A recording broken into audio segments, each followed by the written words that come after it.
My father left my brother everything: the house, the accounts, the business with his name still on the door. He left me one envelope. Marcus cried at the reading, grateful tears, the kind you cry when you expected it and got it anyway. My mother squeezed his hand. She did not look at me. Nobody looked at me. That was nothing new. Marcus had been the one my parents looked at his entire life. His college was paid in full. His first car was a gift. His down payment came from a check my father wrote on a Sunday afternoon like it was nothing.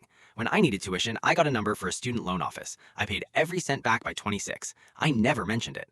Marcus mentioned his inheritance at every family dinner for 3 years before my father even died. He called it his future. He called it what he was owed. He said our father understood what it meant to invest in real potential. He said this at a table I was also sitting at. I never responded. My mother nodded every time. My father looked at his plate. I noticed that. I noticed it every single time, and I filed it somewhere without knowing why. The envelope had my name on it in my father's handwriting. I opened it alone in the parking lot after the reading. Inside was a letter and a single document. The letter was 4 paragraphs. My father was not a man who used 4 paragraphs on anything. He wrote that he had known since I was 19 what I was made of. He wrote that he had also known since Marcus was 19 what Marcus was made of. He wrote that he could not say any of this out loud in the house because my mother would not have allowed what he had done. He wrote that he was sorry it had to look the way it looked for so long.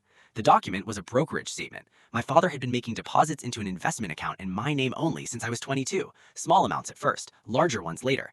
Every year for 9 years without missing one. The account had never been mentioned in the will because it was never part of the estate. It was already mine. It had always been mine. The total was $412,000. Marcus called me 3 weeks after the reading. The business had debts my father had not disclosed. The house needed a roof. The accounts were smaller than he had expected after estate taxes. He said our father had not set him up the way he thought. He said family should help family. He said I knew I had received something in that envelope, and he thought it was only fair to have a conversation.